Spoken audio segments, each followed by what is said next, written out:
Come on down to Smokin' Joe's Crack Pipe Emporium and get your free drug paraphernalia. Make sure to ask for the Hunter limited edition crack pipe so you can feel like an overly pampered, privileged white man while becoming incredibly high. We have pipe and smoking kits of every shape and size to fit your smoking needs and make sure you feel that racial equity. Don't forget the needles and syringes in convenient shareable packs of 100. We're here for all your getting high needs. Just come on down, man, to Smokin' Joe's Crack Pipe Emporium, located at 1600 Pennsylvania Avenue in Washington, D.C. Just look for the big White House. That's Smokin' Joe's Crack Pipe Emporium for all your getting high needs.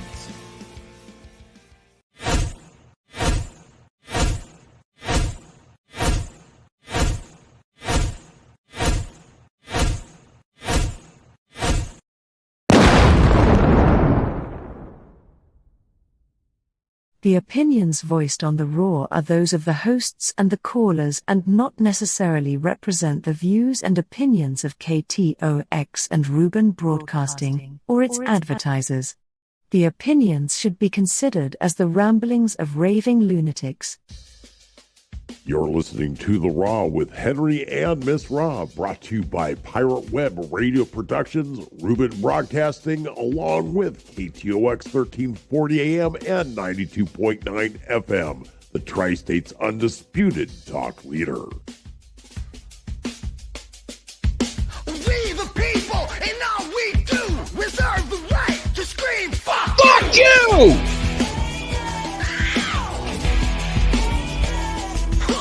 Wear your mask, take your pills. Now a whole generation's mentally ill. Man, fuck Fauci. But COVID's near, it's coming to town. We gotta act quick, shut our borders down. Joe Biden does, the media embraces. Big Dot does it, and they call him racist. We the people. Let's go in and we the people. Oh, yeah.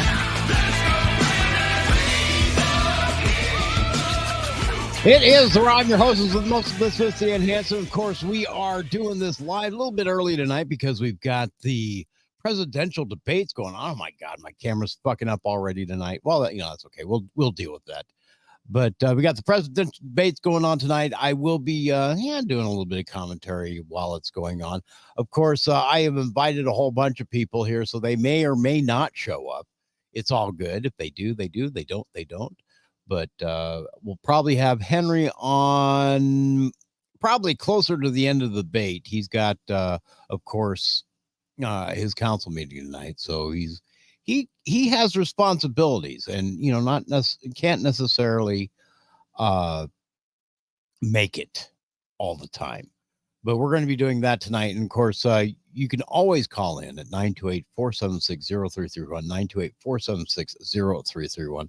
I will take your phone calls live, and the only thing I ask for tonight, all right, is if you're calling in, keep your comments related to the debate, and keep them short, because I want as many people to be able to call in and speak their mind as possible.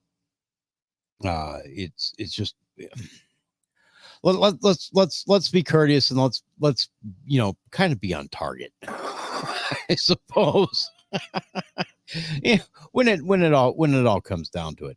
But anyway, the first of three, maybe, or the first or the last debate is going to be happening tonight between President Donald J. Trump and Kamala Harris, Vice President Kamala Harris. I should be professional and all, but frankly, I really don't want to be professional because these fucking people piss me off. And it's not just Kamala Harris, it's pretty much both sides equally.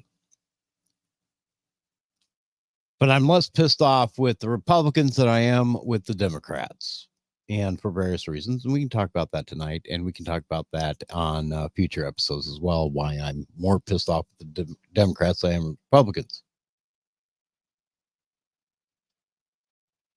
But I expect tonight to be I expect tonight. Now, this is my opinion. I expect tonight to be just absolutely stupid, and will have no bearing on how the country actually gets run.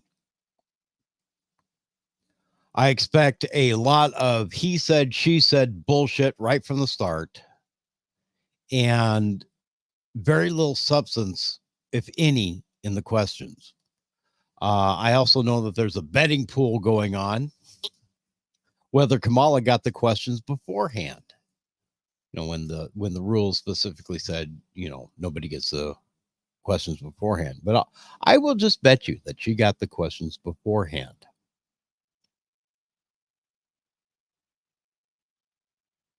Now, the rules for this supposedly is that the microphones are going to be off unless it's the candidate who is supposed to be answering the question. And I'm hoping that they keep the camera focused on both candidates through the entire thing. It's my hope. Because it would not surprise me if Kamala tries some hijinks to infer that President Trump would be trying to interfere with her answering while he's just staying there, so she can play up to the, you know, he's just a misogynistic piece of shit who interrupts women all the time.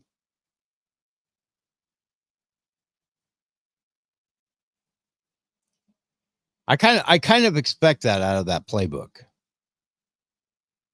I don't know. What do you think? 928-476-0331. About 3 minutes to when it starts. It's supposed to start at 9 p.m. We'll see. Right now, this is what PBS has going on. The debate will start at 9 p.m. And believe me, you want me to you don't want to have to listen to their bullshit right now, because I was listening to a little bit of it earlier, and it about drove me absolutely batshit crazy.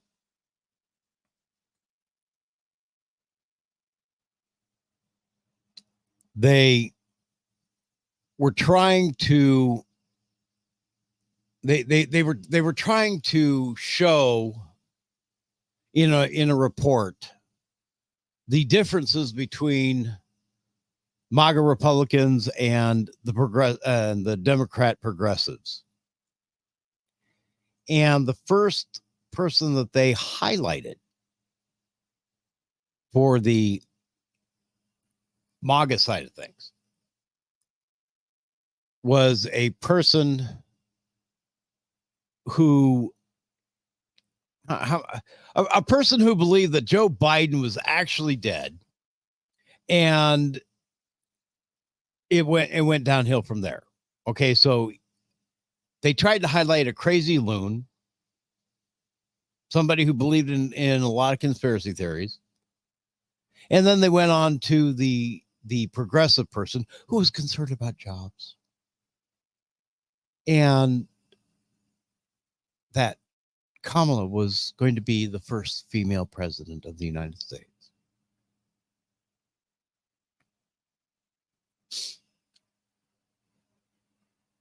Not sure. not sure if that is even fair reporting. Well, I know it's not fair reporting. It's lopsided reporting, and unfortunately, both sides, all the media companies out there, are guilty of doing the same thing. Especially if they're partisan, they want to paint the other side in the worst possible light whatsoever, and all they end up doing is creating a atmosphere of a lot of lies of omission. And it drives me absolutely batshit crazy. Anyway, 928-476-0331. It's almost time for the debate. It's supposed to be starting here any moment now. I can't see. Oh, where? Oh Lord, I can't see. Nah, I couldn't see one of my controls here. Oh man, there it is. Oh, bringing it in. Presidential debate. Welcome to PBS News special live coverage of the ABC News presidential debate in Philadelphia. Oh, that's wonderful. And Thank you very I'm much. Amanda Vaz. Tonight is a high pressure moment for both Vice President Kamala Harris and former President Donald Trump. Polls show Please that the race explain is a coin to us flip. why it's going to be Good high performance pressure. could provide momentum for either candidate as they enter the final sprint to Election Day, now just 55 days away. This is the first and perhaps only time we will see these two candidates share a stage before the election, and the debate begins right now. And Lindsay Davis. And here we go. Good evening. I'm David Muir, and thank you for joining us David. for tonight's ABC News presidential debate. We want to welcome viewers watching on ABC and around the world tonight.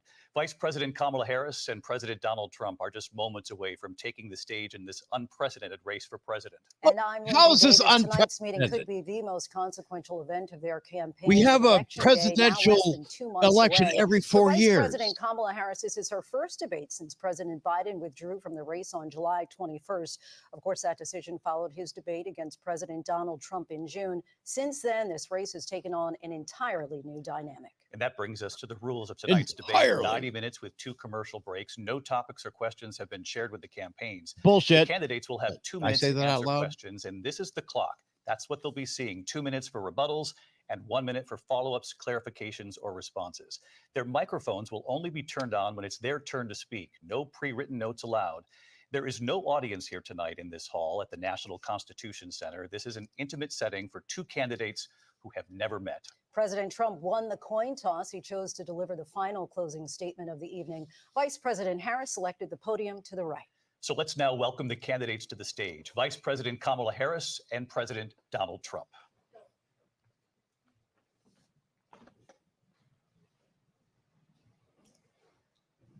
Kamala Harris. Let's have a good debate. Have fun. Thank you. Welcome to you both. It's wonderful to have you. It's an honor to have you both here tonight. Good evening. We are looking forward to a spirited and thoughtful debate. So A let's get started. spirited and I want thoughtful to begin debate. tonight with the issue that voters repeatedly say is their number one issue, and that is the economy and the cost of living in this country.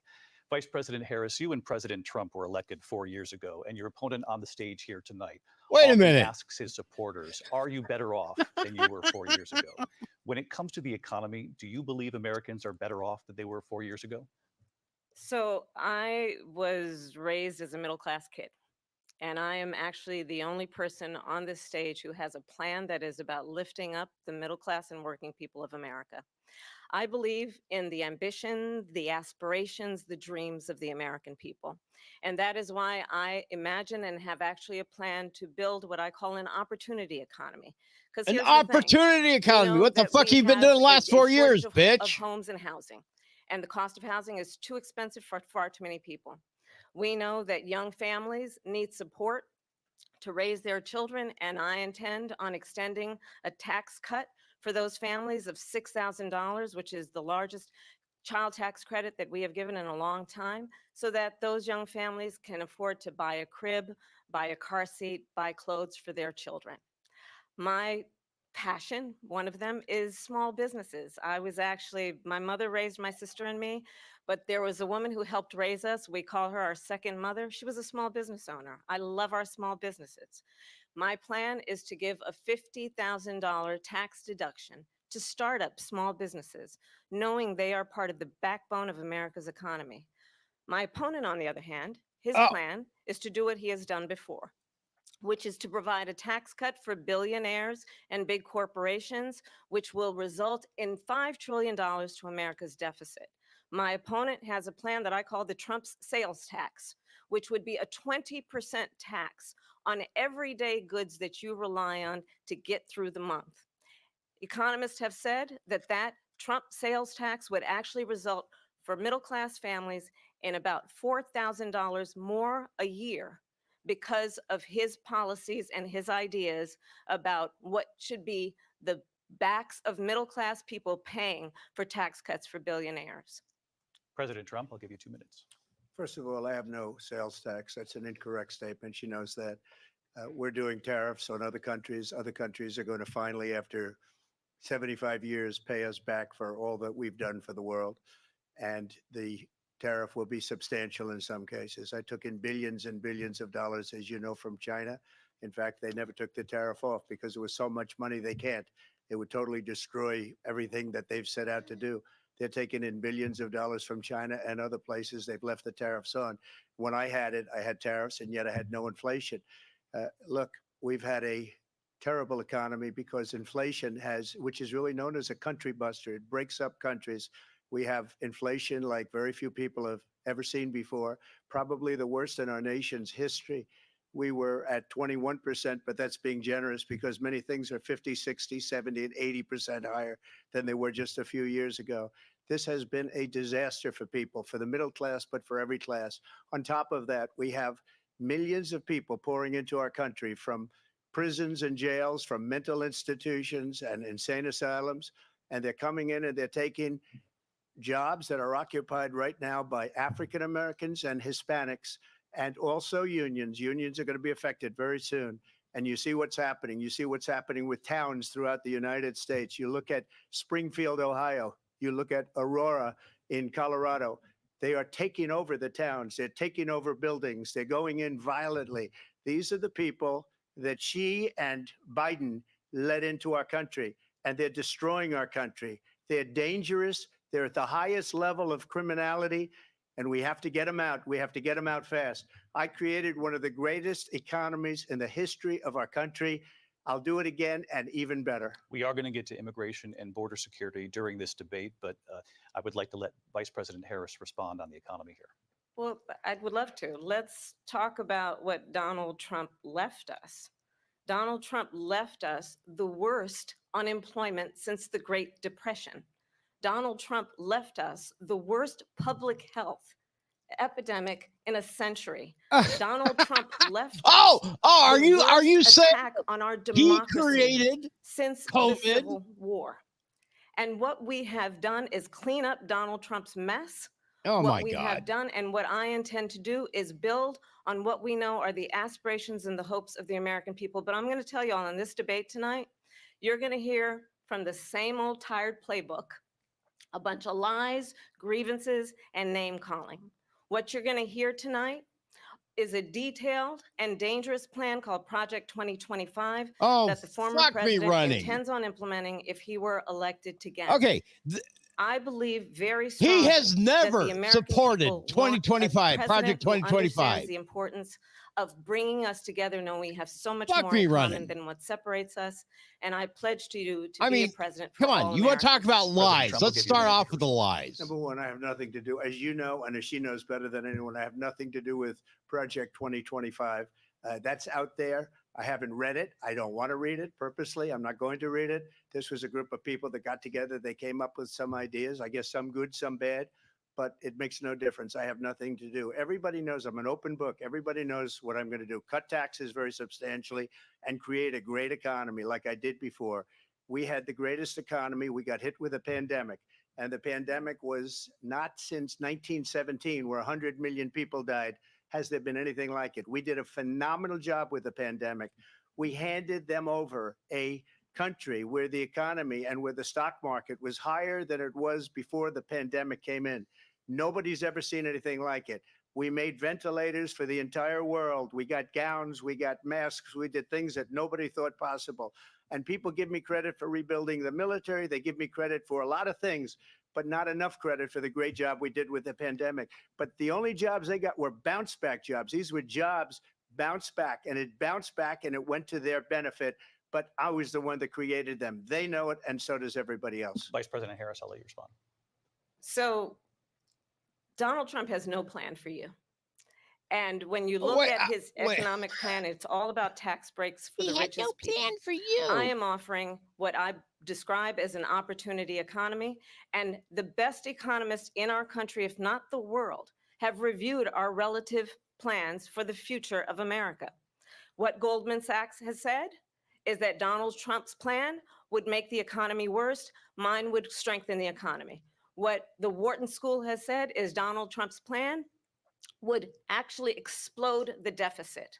16 Nobel laureates have described his economic plan as something that would increase inflation and by the middle of next year would invite a recession. You just have to look at where we are and where we stand on the issues. And I don't know invite about to know you, that Donald but I Trump think we're actually already has no plan for deep, you deep, because he is more deep in a interested in recession. defending One that's been himself going on for than about he is 3 in years. looking out for you. It's just a soundbite. They gave her that to say. Look, I went to the Wharton School of Finance, and many of those professors, the top professors, think my plan is a brilliant plan. It's a great plan. It's a plan that's going to bring up our worth, our value as a country. It's going to make people want to be able to go and work and create jobs and create a lot of good, solid money for our country. And just to finish off, she doesn't have a plan. She copied Biden's plan, and it's like 4 sentences, like run, spot, run. 4 sentences that are just, oh, we'll try and lower taxes. She doesn't have a plan. Take a look at her plan. She doesn't have a plan. Mr. President, I do want to drill down on something you both brought up. The Vice President brought up your tariffs. You responded, and let's drill down on this because your plan is what she calls is essentially a national sales tax. Your proposal calls for tariffs, as you pointed out here, on foreign imports across the board. You recently said that you might double your plan, imposing tariffs up to 20% on goods coming into this country. As you know, many economists say that with tariffs at that level, costs are then passed on to the consumer. Vice President Harris has argued it'll mean higher prices on gas, food, clothing, medication, arguing it costs the typical family nearly $4,000 a year. Do you believe Americans can afford higher prices because of tariffs? They're not going to have higher prices. What's going to have and who's going to have higher prices is China and all of the countries that have been ripping us off for years. I was the only president ever. China was paying us hundreds of billions of dollars, and so were other countries. And, you know, if she doesn't like them, they should have gone out and they should have immediately cut the tariffs. But those tariffs are there 3.5 years now under their administration. We are going to take in billions of dollars, hundreds of billions of dollars. I had no inflation, virtually no inflation. They had the highest inflation perhaps in the history of our country because I've never seen a worse period of time. People can't go out and buy cereal or bacon or eggs or anything else. The people of our country are absolutely dying with what they've done. They've destroyed the economy. And all you have to do is look at a poll. The polls say 80 and 85 and even 90% that the Trump economy was great, that their economy was terrible. Vice President Harris, I do want to ask for your response. And you heard what the president said there, because the Biden administration did keep a number of the Trump tariffs in place. So how do you respond? Well, let's be clear that the Trump administration resulted in a trade deficit, one of the highest we've ever seen in the history of America. Oh, come on. He invited trade wars. You want to talk about his deal with China? What he ended up doing is under Donald Trump's presidency, he ended up selling American chips to China to help them improve and modernize their military, basically sold us out, when a policy about China should be in making sure the United States of America wins the competition for the 21st century, which means focusing on the details of what that requires, focusing on relationships with our allies, focusing on investing in American-based technology so that we win the race on AI, on quantum computing, focusing on what we need to do to support America's workforce so that we don't end up having on the short end of the stick in terms of workers' rights. But what Donald Trump did, let's talk about this, with COVID, is he actually thanked President Xi for what he did during COVID. Look at his tweet. Thank you, President Xi, exclamation point, when we know that Xi was responsible for lacking and not giving us transparency about the origins of COVID.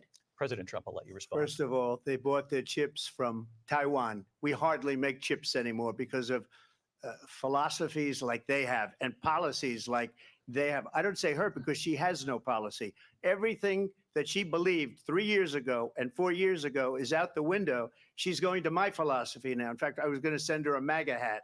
She's gone to my philosophy. But if she ever got elected, she'd change it. And it will be the end of our country. She's a Marxist. Everybody knows she's a Marxist. Her father's a Marxist professor in economics, and he taught her well. But when you look at what she's done to our country, and when you look at these millions and millions of people that are pouring into our country monthly, where it's, I believe, 21 million people, not the 15 that people say, and I think it's a lot higher than the 21. That's bigger than New York State pouring in. And just look at what they're doing to our country. They're criminals. Many of these people coming in are criminals. And that's bad for our economy, too. You know, you mentioned before, we'll talk about immigration later. Well, bad immigration is the worst thing that can happen to our economy. They have, and she has, destroyed our country with policy that's insane. Almost policy that you'd say they have to hate our country. President Trump, thank you. Lindsay? I want to turn to the issue of abortion. President Trump, you've often touted that you were able to kill Roe v. Wade. Last year, you said that you were proud to be the most pro-life president in American history.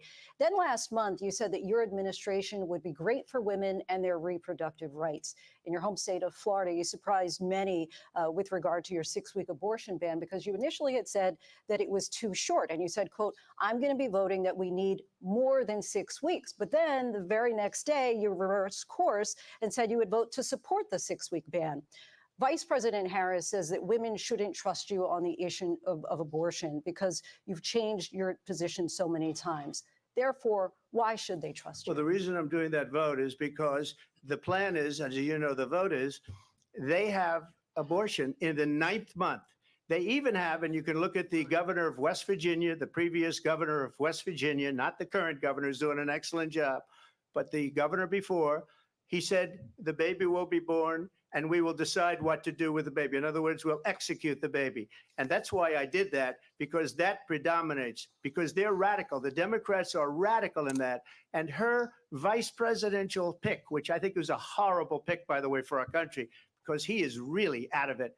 But her vice presidential pick says abortion in the 9th month is absolutely fine. He also says execution after birth. It's execution, no longer abortion, because the baby is born, is okay.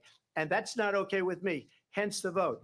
But what I did is something for 52 years, they've been trying to get Roe v. Wade into the states.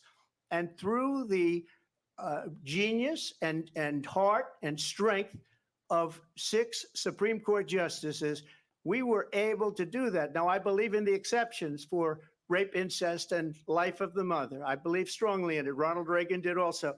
85% of Republicans do. Exceptions. Very important. But we were able to get it, and now states are voting on it. And for the first time, you're going to see, look, this is an issue that's torn our country apart for 52 years. Every legal scholar, every Democrat, every Republican, liberal, conservative, they all wanted this issue to be brought back to the states where the people could vote. And that's what happened. Now, Ohio, the vote was somewhat liberal. Kansas, the vote was somewhat liberal, much more liberal than people would have thought. But each individual state is voting. It's the vote of the people now. It's not tied up in the federal government. I did a great service in doing it. It took courage to do it. And the Supreme Court had great courage in doing it. And I give tremendous credit to those 6 justices. There is no state in this country where it is legal to kill a baby after it's born. Madam Vice President, I want to get your response to President Trump. Well, as I said, you're going to hear a bunch of lies, and that's not actually a surprising fact. Let's understand how we got here. All right. Donald Number Trump one, they are now no hand-selected longer 3 members of the moderators. United They States are Supreme now Court with the part of the intention debate. that they would undo the protections of Roe v. Wade. And they did exactly as he intended. And now in over 20 states, there are Trump abortion bans, which make it criminal for a doctor or nurse to provide health care. In one state, it provides prison for life. Trump abortion bans that make no exception even for rape and incest, which understand what that means. A survivor of a crime of violation to their body does not have the right to make a decision about what happens to their body next. That is immoral. And one does not have to abandon their faith or deeply held beliefs to agree. The government, and Donald Trump certainly, should not be telling a woman what to do with her body. I have talked with women around our country. You want to talk about this is what Wait a people minute. Now, hang wanted? on. He Pregnant said, women leave it who up to want the carry states. a pregnancy to term, And you're suffering from a blaming miscarriage, him being for denied states' care in an actions. You're a emergency room fucking because the twit. healthcare providers are afraid they might go to jail, and she's bleeding out in a car in the parking lot. She didn't want that. Her husband didn't want that. A 12 or 13-year-old survivor of incest being forced to carry a pregnancy to term. They don't want that. And I pledge to you, when Congress passes a bill to put back in place the protections of Roe v. Wade, as President of the United States, I will proudly sign it into law. But understand, if Donald Trump were to be reelected, he will sign a national abortion ban. Understand, in his Project 2025, there would be a national abortion, a monitor that would be monitoring your pregnancies, your miscarriages. I think the American people believe that certain freedoms, More in lies. particular the freedom to More make decisions fucking about lies. one's own body, Once again, trying to tie Thank you, Vice President Project Harris. Well, there 2025. she goes again. It's a lie. I'm not signing a ban, and there's no reason to sign a ban because we've gotten what everybody wanted. Democrats, Republicans, and everybody else, and every legal scholar wanted it to be brought back into the states, and the states are voting. And it may take a little time, but for 52 years, this issue has torn our country apart, and they've wanted it back in the states. And I did something that nobody thought was possible. The states are now voting. What she says is an absolute lie. And as far as the abortion ban, no, I'm not in favor of abortion ban, but it doesn't matter because this issue has now been taken over by the states. Would you veto a national abortion ban if it Well, came I to your won't desk? have to because, again, two things. Number one, she said she'll go back to Congress. She'll never get the vote. It's impossible for her to get the vote, especially now with the 50-50 and essentially 50-50 in both Senate and the House. She's not going to get the vote. She can't get the vote. She won't even come close to it. So it's just talk. You know what it reminds me of when they said they're going to get student loans terminated, and it ended up being a total catastrophe. The student loans, and then I think probably her boss, if you call him a boss, he spends all his time on the beach.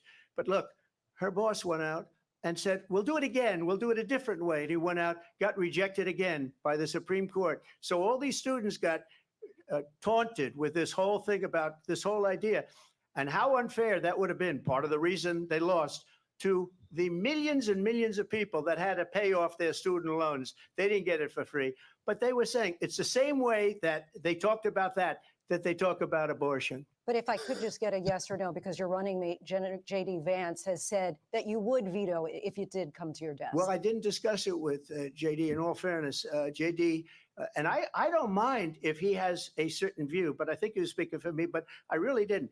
Look, we don't have to discuss it because she'd never be able to get it, just like she couldn't get student loans. They couldn't get student loans. They didn't even come close to getting student loans. They taunted young people and a lot of other people that had loans.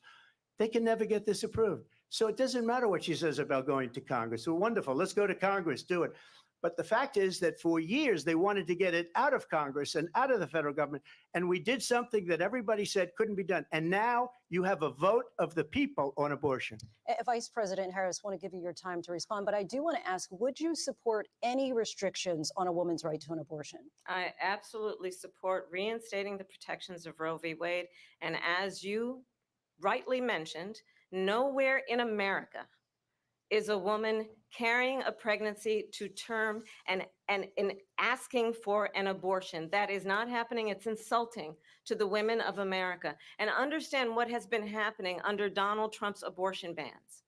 Couples who pray and dream of having a family are being denied IVF treatments. What is happening in our country? Working people, working women who are working 1 or 2 jobs, who can barely afford childcare as it is, have to travel to another state to get on a plane sitting next to strangers to go and get the health care she needs. barely can afford to do it. And what you are putting her through is unconscionable. And the people of America have not, the majority of Americans believe in a woman's right to make decisions about her own body. And that is why in every state where this issue has been on the ballot, in red and blue states both, the people of America have voted for freedom. Vice President Harris, Excuse me, I thank have you. to respond. Another lie. It's another lie. I have been a leader on IVF, which is fertilization. The IVF, I have been a leader. In fact, when they got a very negative decision on IVF from the Alabama courts, I saw the people of Alabama and the legislature 2 days later voted it in.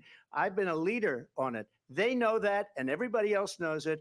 I have been a leader on fertilization, IVF. And the other thing, you should ask, will she allow abortion in the 8th month, 9th month, 7th month? Come on. Okay, would you do that?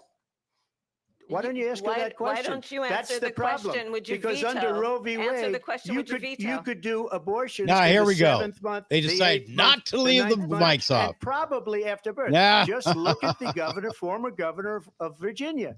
The governor of Virginia said we put the baby aside and then we determine what we want to do with the baby. Now they've broken their own We're going to rules. turn now to immigration and border security. We know it's an issue that's important to Republicans, Democrats, voters across the board in this country. Vice President Harris, you were tasked by President Biden with getting to the root causes of migration from Central America. She was the We know border that czar. illegal border crossings reached a record high in the Biden administration. This past June, President Biden imposed tough new asylum restrictions. We know the numbers since then have dropped significantly. But my question to you tonight is, why did the administration wait until 6 months before the election to act? And would you have done anything differently from President Biden on this? So I'm the only person on this stage who has prosecuted transnational criminal organizations for the trafficking of guns, drugs, and human beings. And let me say that the United States Congress, including some of the most conservative members of the United States Senate, came up with a border security bill which I supported. And that bill would have put 1,500 more border agents on the border to help those folks who are working there right now overtime, trying to do their job. It would have allowed us to stem the flow of fentanyl coming into the United States. I know there are so many families watching tonight who have been personally affected by the surge of fentanyl in our country. That bill would have put more resources to allow us to prosecute transnational criminal organizations for trafficking in guns, drugs, and human beings. But you know what happened to that bill? Donald Trump got on the phone, called up some folks in Congress and said, kill the bill. And you know why? Because he'd prefer to run on a problem instead of fixing a problem. And understand, this comes at a time where the people of our country actually need a leader who engages in solutions, who actually addresses the problems at hand. But what we have in the former president is someone who would prefer to run on a problem instead of fixing a problem. And I'll tell you something, he's going to talk about immigration a lot tonight, even when it's not the subject that is being raised. And I'm going to actually do something really unusual, and I'm going to invite you to attend one of Donald Trump's rallies, because it's a really interesting thing to watch. You will see during the course of his rallies, he talks about fictional characters like Hannibal Lecter. He will talk about windmills cause cancer. And what you will also notice is that people start leaving his rallies early out of exhaustion and boredom. And I will tell you, the one thing you will not hear him talk about is you. You will not hear him talk about your needs, your dreams, and your desires. And I'll tell you, I believe you deserve a president who actually puts you first. And I pledge to you that I will. Vice President Harris, thank you. President Trump, on that point, I want to get your response. Well, I would like to respond. Let me just ask, though, why did you try to kill that bill, and successfully so? That would have put thousands of additional agents and officers on the border. First, let me respond as to the Please. rallies. She said people start leaving. People don't go to her rallies. There's no reason to go. And the people that do go, she's bussing them in and paying them to be there, and then showing them in a different light. So she can't talk about that. People don't leave my rallies. We have the biggest rallies, the most incredible rallies in the history of politics. That's because people want to take their country back. Our country is being lost. We're a failing nation. And it happened 3.5 years ago. And what's going on here, you're going to end up in World War III, just to go into another subject. what they have done to our country by allowing these millions and millions of people to come into our country, and look at what's happening to the towns all over the United States. And a lot of towns don't want to talk. It's not going to be Aurora or Springfield. A lot of towns don't want to talk about it because they're so embarrassed by it. In Springfield, they're eating the dogs, the people that came in. They're eating the cats. They're eating the pets of the people that live there. And this is what's happening in our country. And it's a shame. As far as rallies are concerned, as far as the reason they go is they like what I say. They want to bring our country back. They want to make America great again. It's a very simple phrase, make America great again.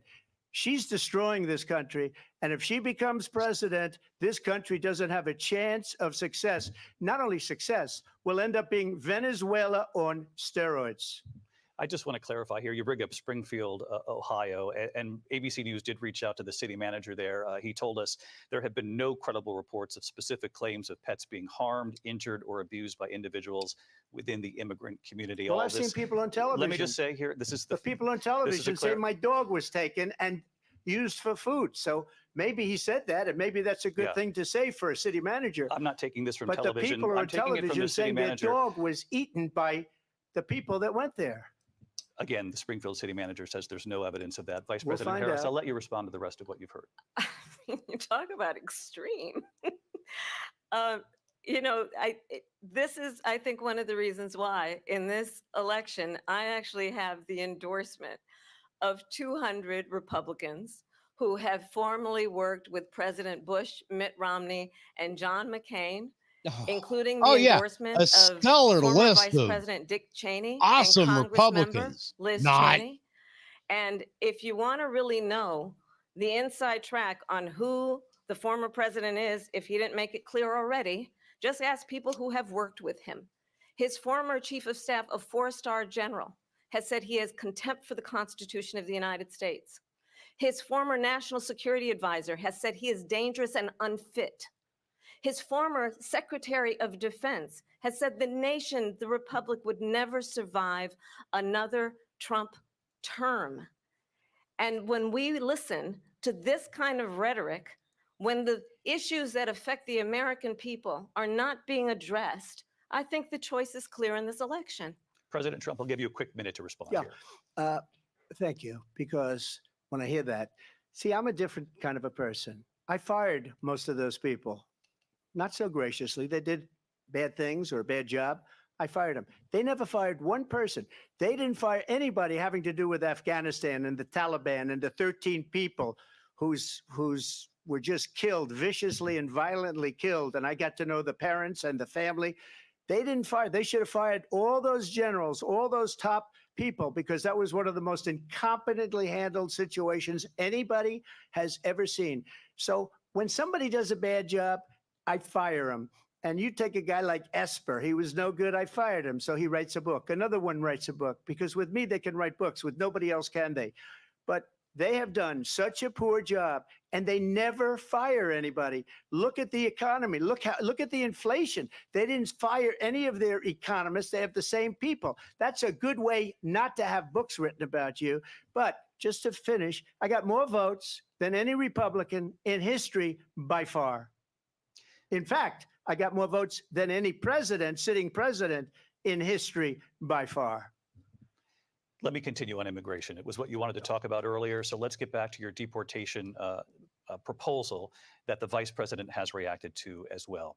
President Trump, you call this the largest domestic deportation operation in the history of our country. You say you would use the National Guard. You say if things get out of control, you'd have no problem using the U.S. military. Police, yes. You also said you would use local police. How would you deport 11 million undocumented immigrants? I know you believe that number is much higher. Take us through this. What does this look like? Will authorities? You know, be going Cy door to door Stewart, in this I was country? wondering that myself. It is much This higher is no longer because of them. a debate They allowed following their criminals, own fucking many rules. millions of criminals. They allowed terrorists. They allowed common street criminals. They allowed people to come in, drug dealers to come into our country. And they're now in the United States and told by their countries like Venezuela, don't ever come back or we're going to kill you. Do you know that crime in Venezuela and crime in countries all over the world is way down? You know why? because they've taken their criminals off the street and they've given them to her to put into our country. And this will be one of the greatest mistakes in history for them to allow. And I think they probably did it because they think they're going to get votes, but it's not worth it because they're destroying the fabric of our country by what they've done. There's never been anything done like this at all. They've destroyed the fabric of our country. Millions of people let in, and all over the world, crime is down all over the world except here. Crime here is up and through the roof. Despite their fraudulent statements that they made, crime in this country is through the roof. And we have a new form of crime. It's called migrant crime. And it's happening at levels that nobody thought possible. President Trump, as you know, the FBI says overall violent crime is actually coming down in this country. But Vice Excuse me, President the Harris, FBI they were defrauding statements. They didn't include the worst cities. They didn't include the cities with the worst crime. It was a fraud. Just like their number of 818,000 jobs that they said they created turned out to be a fraud. President Trump, thank you. I'll let you respond, Vice President Harris. Well, I think this is so rich coming from someone who has been prosecuted.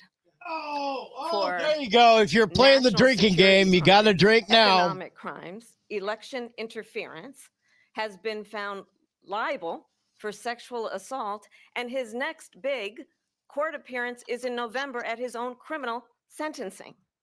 And let's be clear where each person stands on the issue of what is important about respect for the rule of law and respect for law enforcement. The former vice president called for defunding federal law enforcement, 45,000 agents, get this, on the day after he was arraigned on 34 felony counts. So let's talk about what is important in this race. It is important that we move forward, that we turn the page on this same old tired rhetoric and address the needs of the American people, address what we need to do about the housing shortage, which I have a plan for, address what we must do to support our small businesses, address bringing down the price of groceries. But frankly, the American people are exhausted with this same old tired playbook. Let's bring down the price of groceries under your fucking administration. Every one of That's those straight to the cases fucking was roof. started by them against their political opponent. And I'm winning most of them, and I will win the rest on appeal. And you saw that with the decision that came down just recently from the Supreme Court. I'm winning most of them. But those are cases, it's called weaponization. Never happened in this country.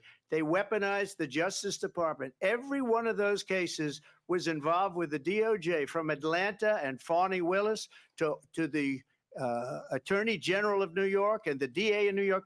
Every one of those cases. And then they say, oh, he's a criminal. They're the ones that made them go after me. By the way, Joe Biden was found essentially guilty on the documents case. And what happened in my documents case? They said, oh, that's the toughest of them all. A complete and total victory. 2 months ago, it was thrown out. It's weaponization, and they used it, and it's never happened in this country. They used it to try and win an election. They're fake cases. President Trump, thank you. A really quick response here, Vice President Harris, on this notion of weaponization of the Justice Department. Well, let's talk about extreme and understand the context in which this election in 2024 is taking place. The United States Supreme Court recently ruled that the former president would essentially be immune from any misconduct if he were to enter the White House again. Understand, this is someone who has openly said he would terminate, I'm quoting, terminate the Constitution of the United States, that he would weaponize the Department of Justice against his political enemies. Someone who has openly expressed disdain for members of our military. Understand what it would mean if Donald Trump were back in the White House with no guardrails, because certainly we know now the court won't stop him. We know J.D. Vance is not going to stop him.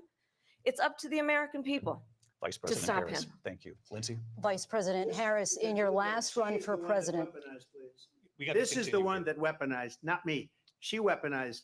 I probably took a bullet to the head because of the things that they say about me. They talk about democracy. I'm a threat to democracy. They're the threat to democracy with a fake Russia investigation We do have a lot that to get, went nowhere. We have a lot to get to. Lindsay? Vice President Harris, in your last run for president, you said you wanted to ban fracking. Now you don't. You wanted mandatory government buyback programs for assault weapons. Now your campaign says you don't. You supported decriminalizing border crossings. Now you're taking a harder line. I know you say that your values have not changed. So then why have so many of your policy positions changed? So my values have not changed, and I'm going to discuss at least every point that you've made. But in particular, let's talk about fracking because we're here in Pennsylvania. I made that very clear in 2020. I will not ban fracking. I have not banned fracking as Vice President of the United States. And in fact, I was the tie-breaking vote on the Inflation Reduction Act, which opened new leases for fracking. My position is that we have got to invest in diverse sources of energy so we reduce our reliance on foreign oil. We have had the largest increase in domestic oil production in history because of an approach that recognizes that we cannot over-rely on foreign oil.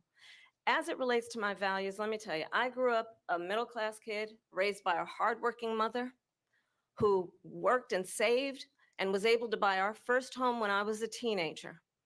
The values I bring to the importance of home ownership, knowing not everybody got handed $400 million on a silver platter and then filed bankruptcy 6 times, is a value that I bring to my work to say we are going to work with the private sector and home builders to increase by 3 million homes by the end of my first term. My work that is related to having a friend when I was in high school who was sexually assaulted by her stepfather. And my focus then on protecting women and children from violent crime is based on a value that is deeply grounded in the importance of standing up for those who are most vulnerable. My work that is about protecting Social Security and Medicare is based on longstanding work that I have done, protecting seniors from scams. My values have not changed. And what is important is that there is a president who actually brings values and a perspective that is about lifting people up and not beating people down. And name calling.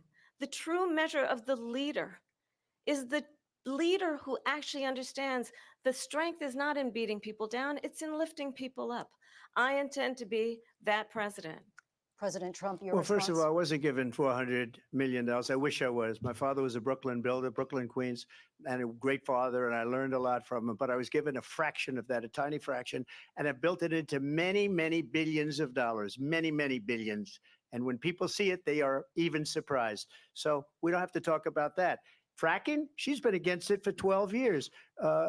Defund the police, she's been against that forever. She gave all that stuff up very wrongly, very horribly, and everybody's laughing at it, okay? They're all laughing at it. She gave up at least 12 and probably 14 or 15 different policies. Like, she was big on defund the police. In Minnesota, she went out, wait a minute, I'm talking now, if you don't mind, please.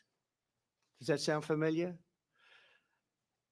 She went out in Minnesota and wanted to let criminals that killed people, that burned down Minneapolis, she went out and raised money to get them out of jail.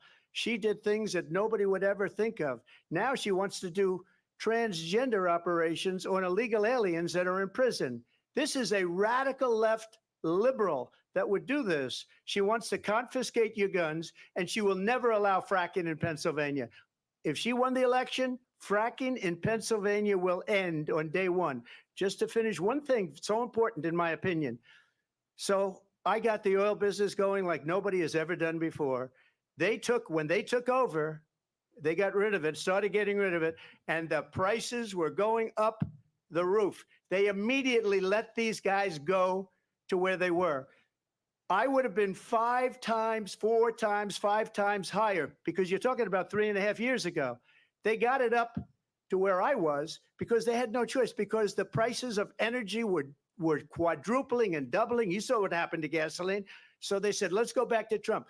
But if she won the election, the day after that election, they'll go back to destroying our country, and oil will be dead. Fossil fuel will be dead. We'll go back to windmills, and we'll go back to solar, where they need a whole desert to get some energy to come out of. You ever see a solar plant? By the way, I'm a big fan of solar, but they take 400, President 500 acres of desert President soil. Trump, we have a These lot are of not good issues things that we for the have to get environment to. that We're she out of time. understands. Thank you.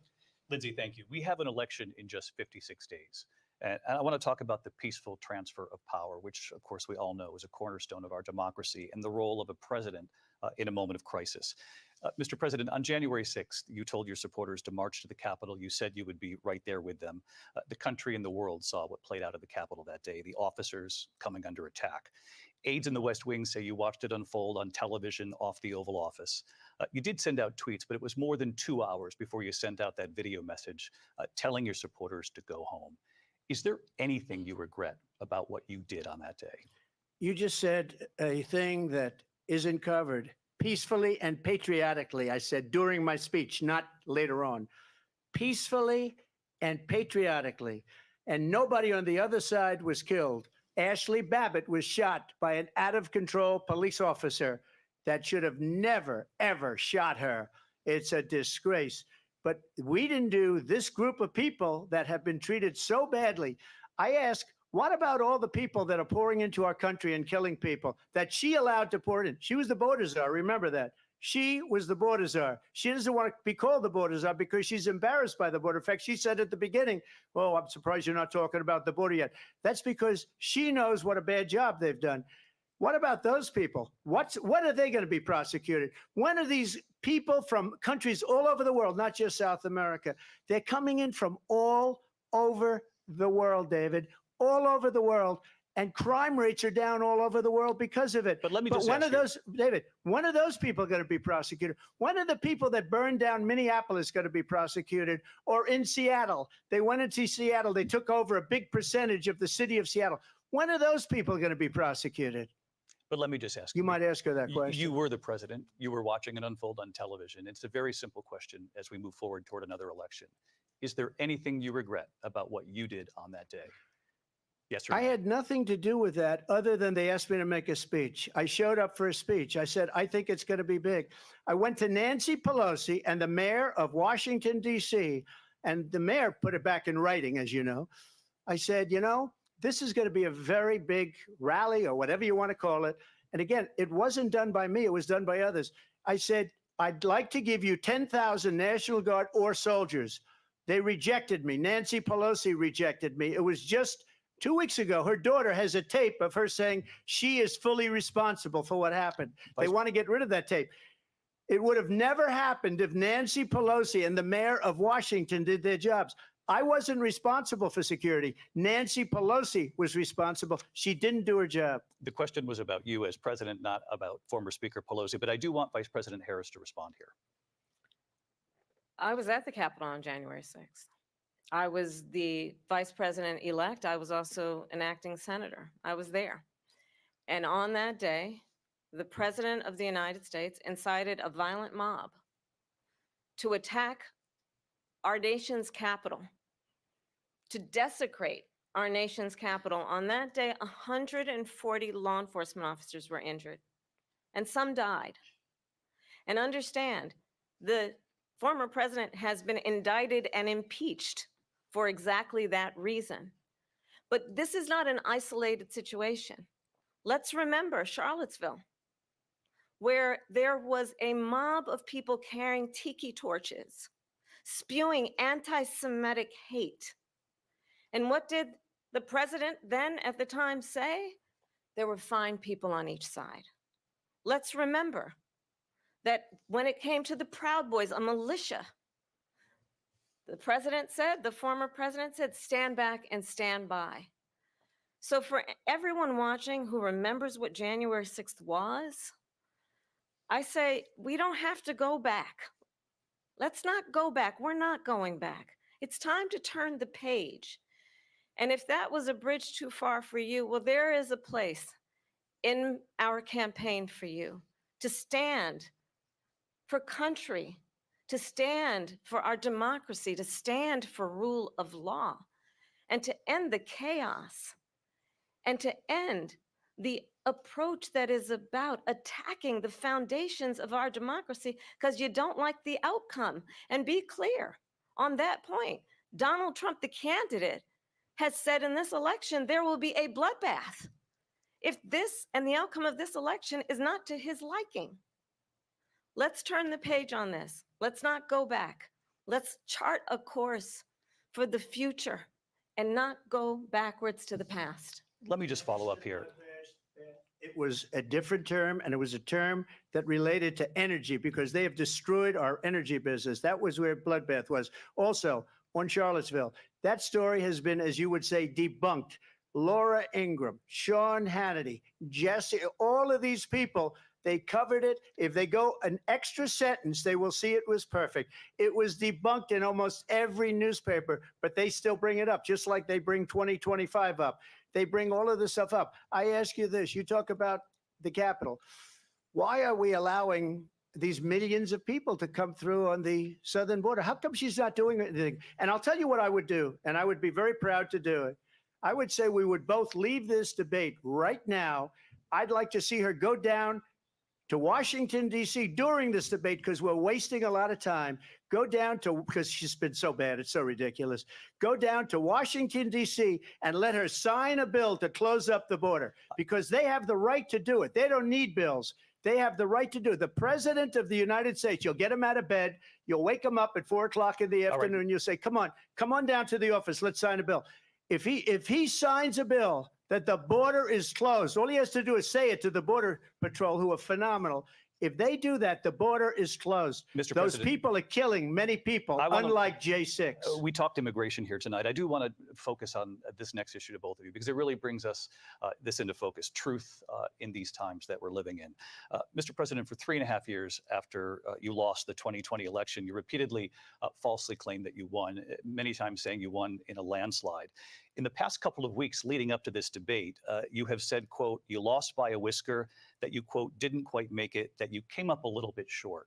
I said that? Are you now acknowledging that you lost in 2020? No, I don't acknowledge that at all. But I you said did that say sarcastically. But You know those- that. It was said, oh, we lost by a whisker. That was said sarcastically. Look, there's so much proof. All you have to do is look at it. And they should have sent it back to the legislatures for approval. I got almost 75 million votes, the most votes any sitting president has ever gotten. I was told if I got 63, which was what I got in 2016, you can't be beaten.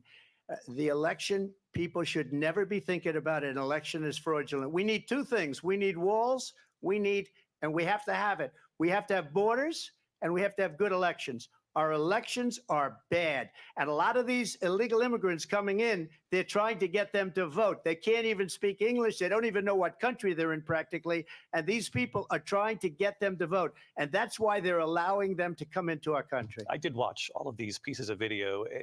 I didn't detect the sarcasm, lost by a whisker. We didn't quite make it. And we should just point out here as clarification, and you know this, you and your allies, 60 cases in front of many judges, many of them Republican. No judge looked at it. And said they there was said no we didn't have widespread fraud. standing. That's the other thing.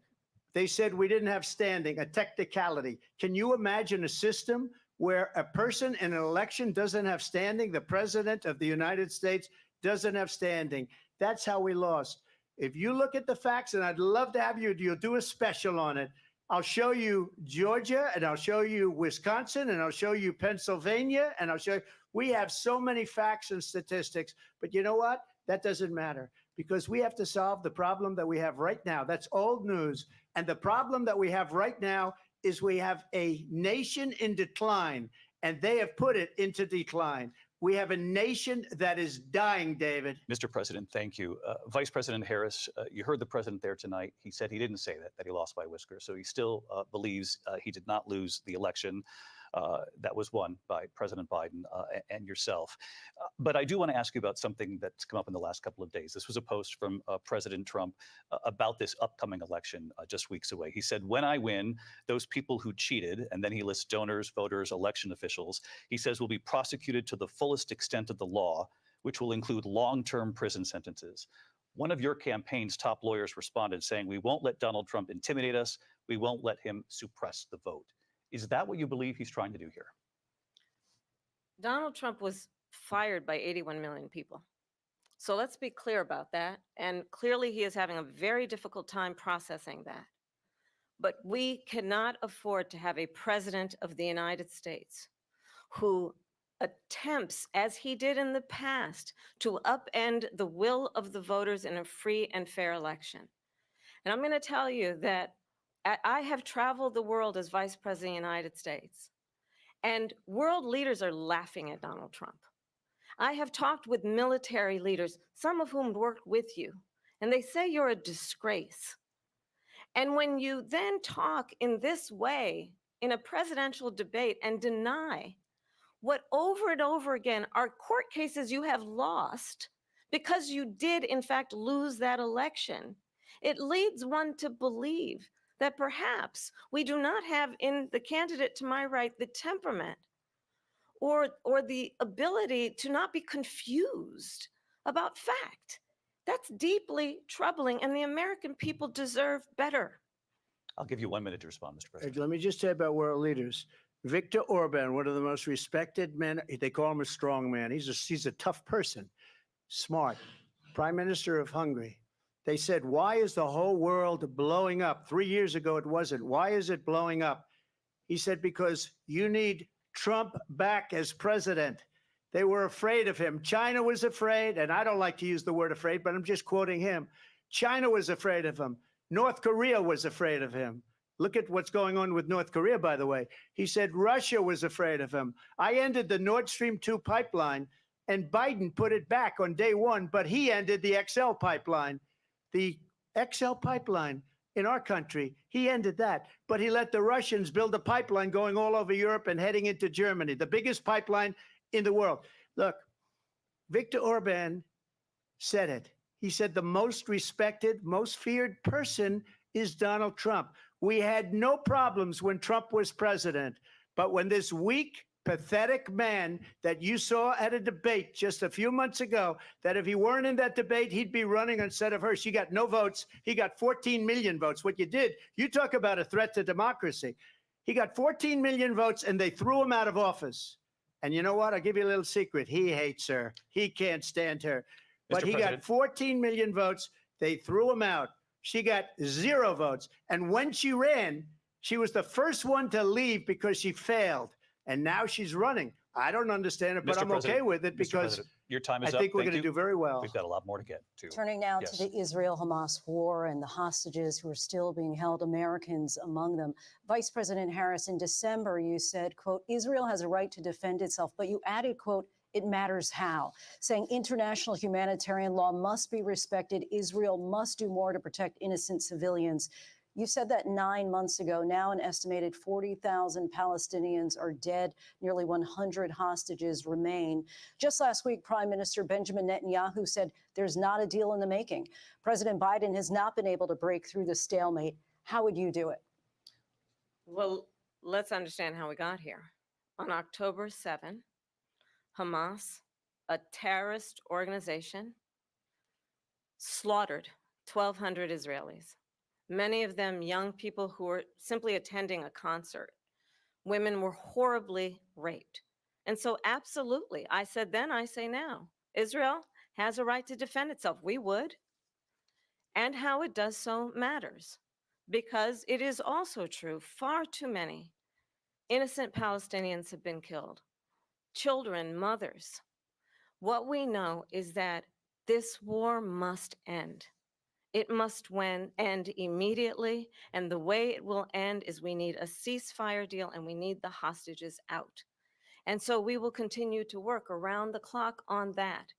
Work around the clock, also understanding that we must chart a course for a two-state solution. And in that solution, there must be security for the Israeli people and Israel, and in equal measure for the Palestinians.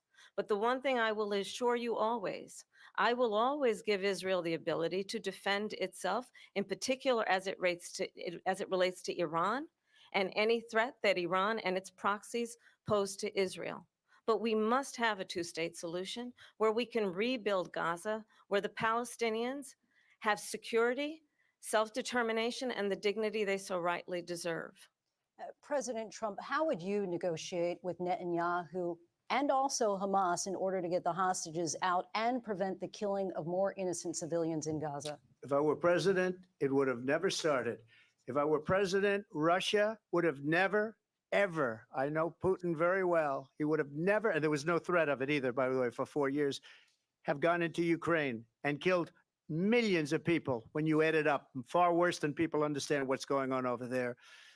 But when she mentions about Israel, all of a sudden, she hates Israel. She wouldn't even meet with Netanyahu when he went to Congress to make a very important speech. She refused to be there because she was at a sorority party of hers. She wanted to go to the sorority party.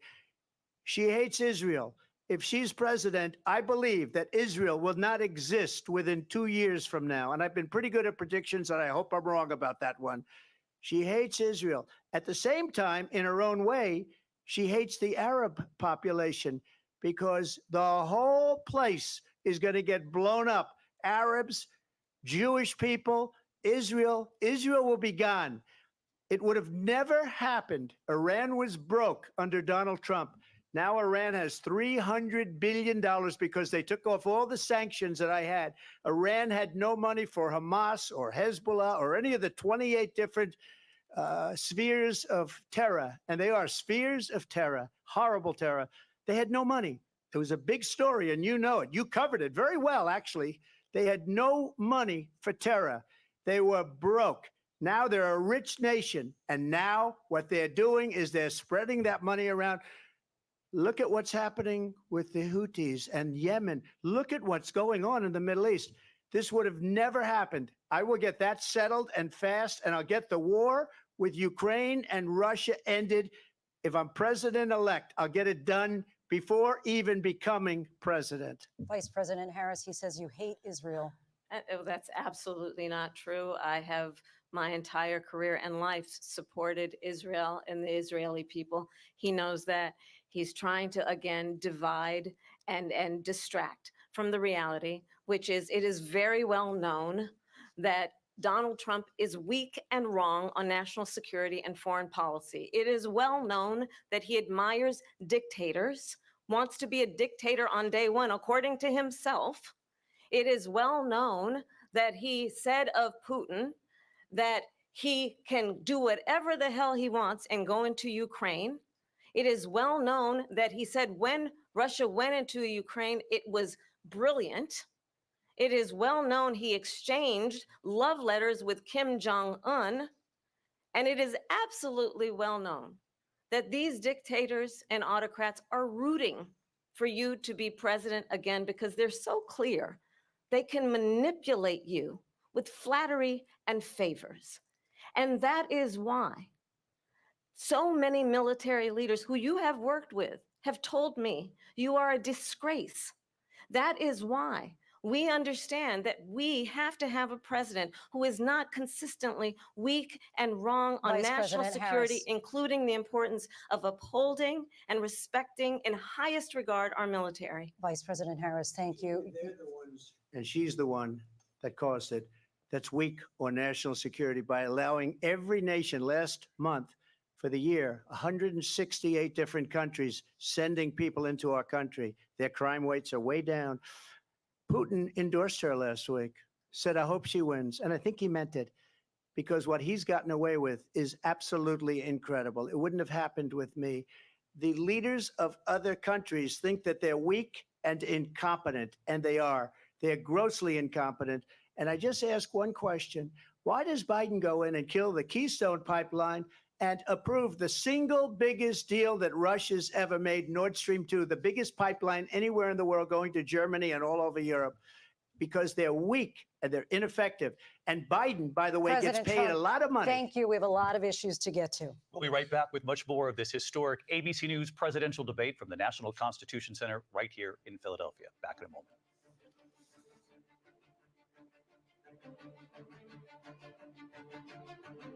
The ABC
debate tonight. We're going to continue here, and I want to turn to the war in Ukraine. We're now 2.5 years into this conflict. Mr. President, it has been the position of the Biden administration that we must defend Ukraine from Russia, from Vladimir Putin, to defend their sovereignty, their democracy, that it's in America's best interest to do so, arguing that if Putin wins, he may be emboldened to move even further into other countries.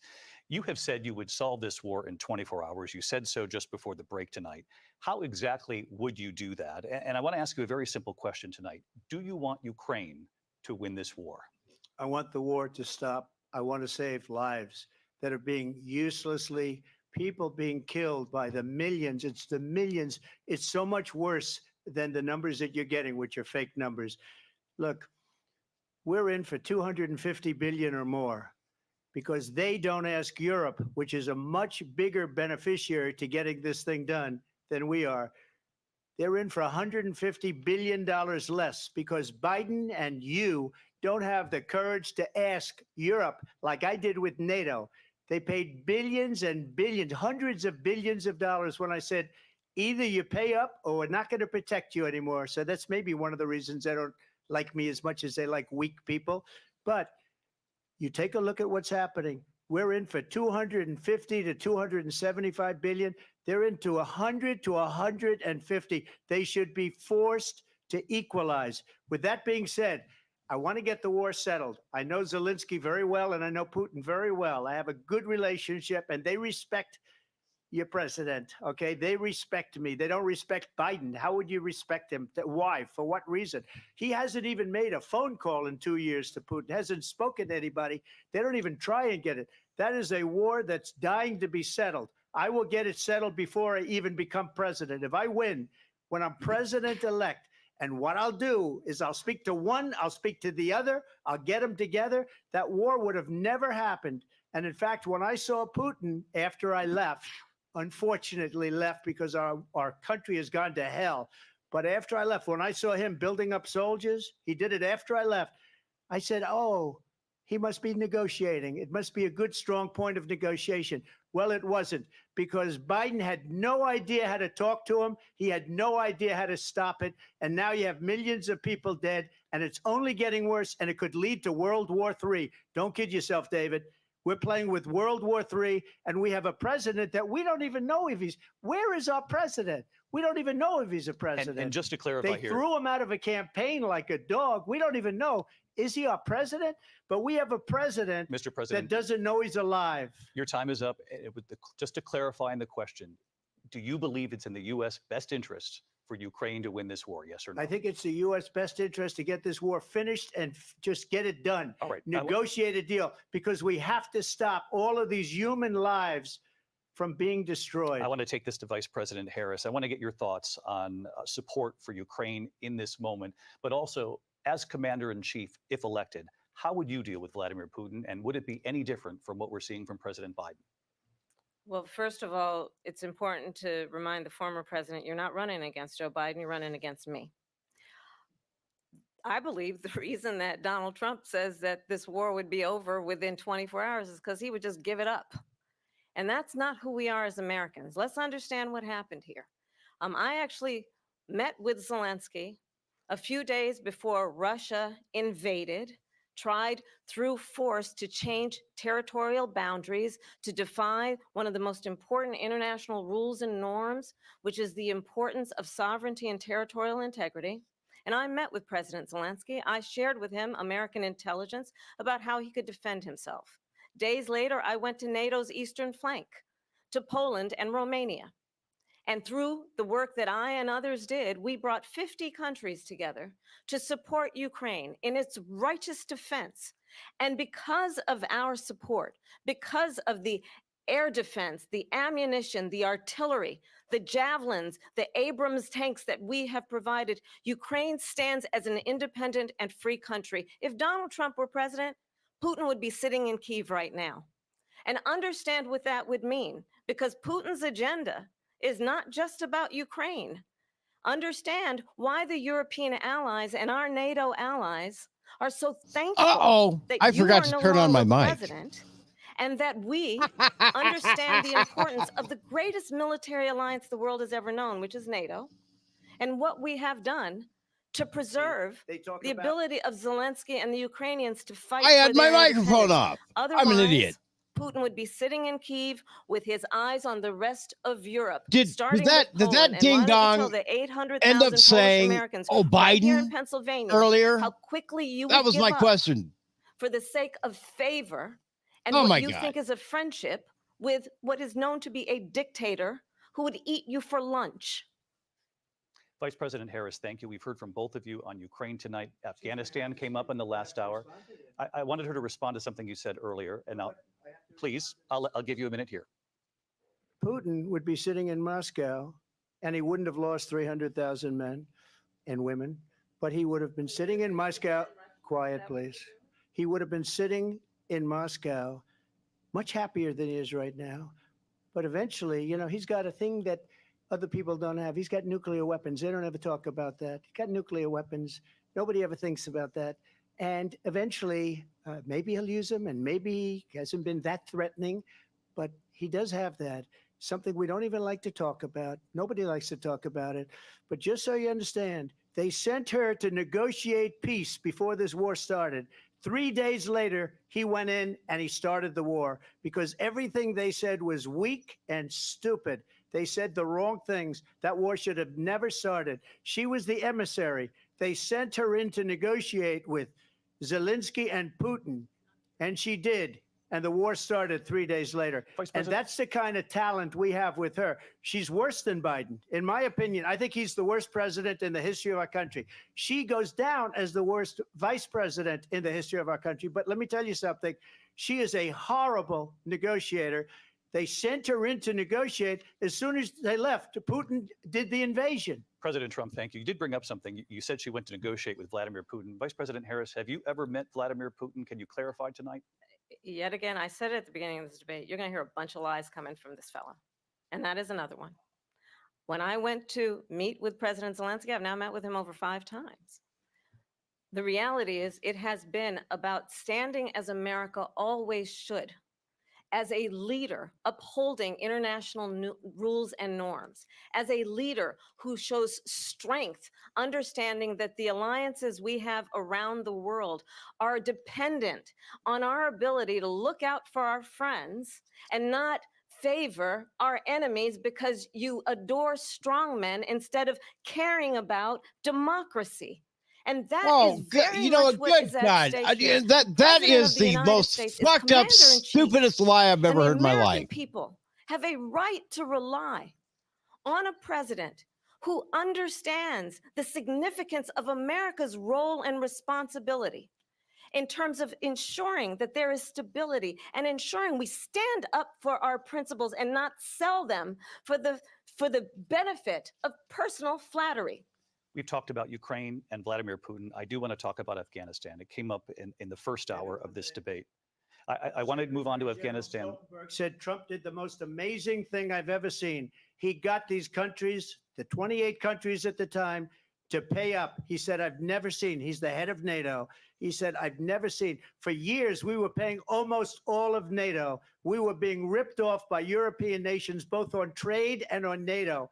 I got them to pay up by saying one of the statements you made before, if you don't pay, we're not going to protect you. President Otherwise, Trump. we would have never gotten it. He said it was one of the most incredible jobs that he's ever seen done. Thank you. I want to turn to Afghanistan. It came up in the first hour of the debate, and we witnessed a poignant moment today on Capitol Hill, honoring the soldiers who died in the chaotic withdrawal from Afghanistan. I do want to ask the Vice President, do you believe you bear any responsibility in the way that withdrawal played out? Well, I will tell you, I agreed with President Biden's decision to pull out of Afghanistan. 4 presidents said they would, and Joe Biden did. And as a result, America's taxpayers are not paying the $300 million a day we were paying for that endless war. And as of today, there is not one member of the United States military who is in active duty in a combat zone in any war zone around the world, the first time this century. Oh, but let's my understand God. how we got Syria, to where we are. Iraq, Donald Trump, when he was president, Syria, negotiated Iraq, one of the weakest deals Syria, you can imagine. He calls Iraq. himself a deal maker. Even his Are national you security fucking out of your advisor said goddamn it was mind? a weak, terrible deal. And here's how it went down. He bypassed the Afghan government. He negotiated directly with a terrorist organization called the Taliban. The negotiation involved the Taliban getting 5,000 Taliban terrorists released. And get this, and the president at the time invited the Taliban to Camp David, a place of storied significance for us as Americans, a place where we honor the importance of American diplomacy, where we invite and receive respected world leaders. And this former president, as president, invited them to Camp David because he does not again appreciate the role and responsibility of the President of the United States to be commander in chief with a level of respect. And this gets back to the point of how he has consistently disparaged and demeaned members of our military, fallen soldiers, and the work that we must do to uphold the strength you are and a the respect fucking of the lying United sack of States shit, of lady. America around the world. Vice President Harris, thank you. President Trump, your response to her saying that you began the negotiations thank with the you. Taliban. So if you take a look at that period of time, the Taliban was killing our soldiers, a lot of them, with snipers. And I got involved with the Taliban because the Taliban was doing the killing. That's the fighting force within Afghanistan. They don't bother doing that because, they deal with the wrong people all the time. But I got involved. And Abdul is the head of the Taliban. He is still the head of the Taliban. And I told Abdul, don't do it anymore. You do it anymore, you're going to have problems. And he said, why do you send me a picture of my house? I said, you're going to have to figure that out, Abdul. And for 18 months, we had nobody killed. We did have an agreement negotiated by Mike Pompeo. It was a very good agreement. The reason it was good, we were getting out. We would have been out faster than them, but we wouldn't have lost the soldiers. We wouldn't have left many Americans behind, and we wouldn't have left $85 billion worth of brand new, beautiful military equipment behind. And just to finish, they blew it. The agreement said you have to do this, and they didn't do it. The agreement was terminated by us because they didn't do what they were supposed to do. I want to move on. And these people did the worst withdrawal, and in my opinion, the most embarrassing moment in the history of our country. And by the way, that's why Russia attacked Ukraine, because they saw how incompetent she and her boss are. President Trump, thank you. I want to move on now to race and politics in this country. Mr. Oh, President, my you recently God. said of Vice Here we President go. Harris, quote, I didn't know she was black until a number of years ago when she happened to turn black, and now she wants to be known as black. I want to ask a bigger picture question here tonight. Why do you believe it's appropriate to weigh in on the racial identity of your opponent? I don't, and I don't care. I don't care what she is. I don't care. You make a big deal out of something. I couldn't care less. Whatever she wants to be is okay with me.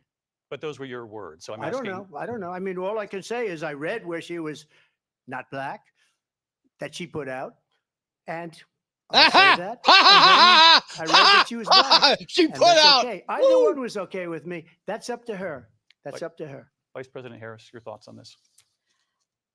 I think honestly, I think it's a tragedy that we have someone who wants to be president who has consistently, over the course of his career, attempted to use race to divide the American people. Oh, no, that's absolutely I do fucking believe that the bullshit. vast majority of us know that we have so much more in common than what separates us, and we don't want this kind of approach that is just constantly trying to divide us, and especially by race. And let's remember how Donald Trump started. He was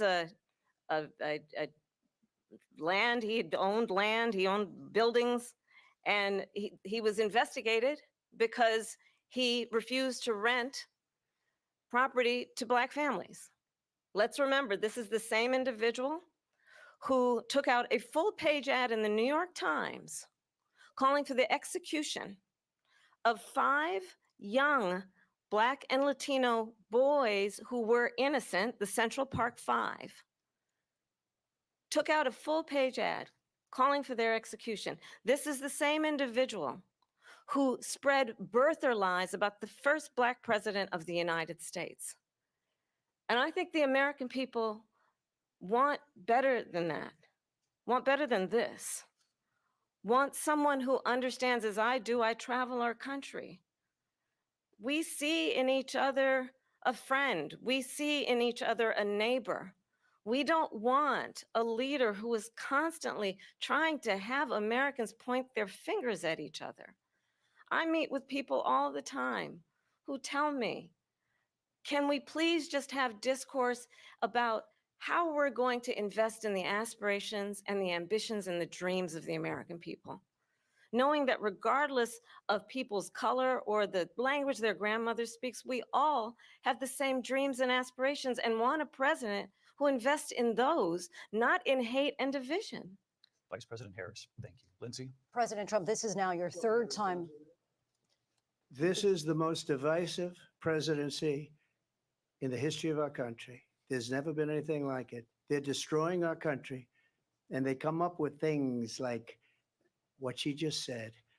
Going back many, many years, when a lot of people, including Mayor Bloomberg, agreed with me on the Central Park Five, they admitted, they said, they pled guilty.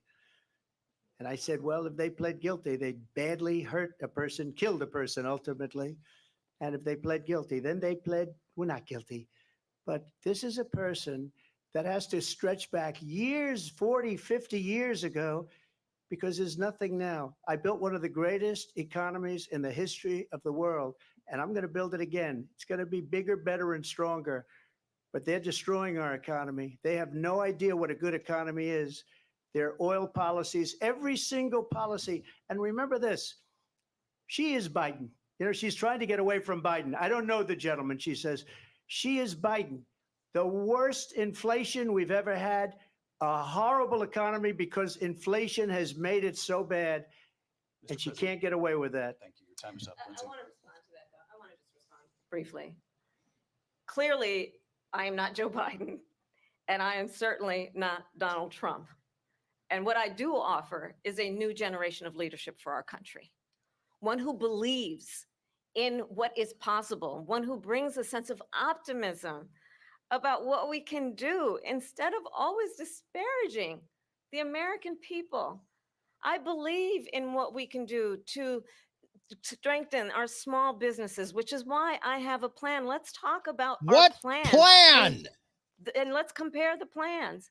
I have a plan to give I startup have a businesses plan.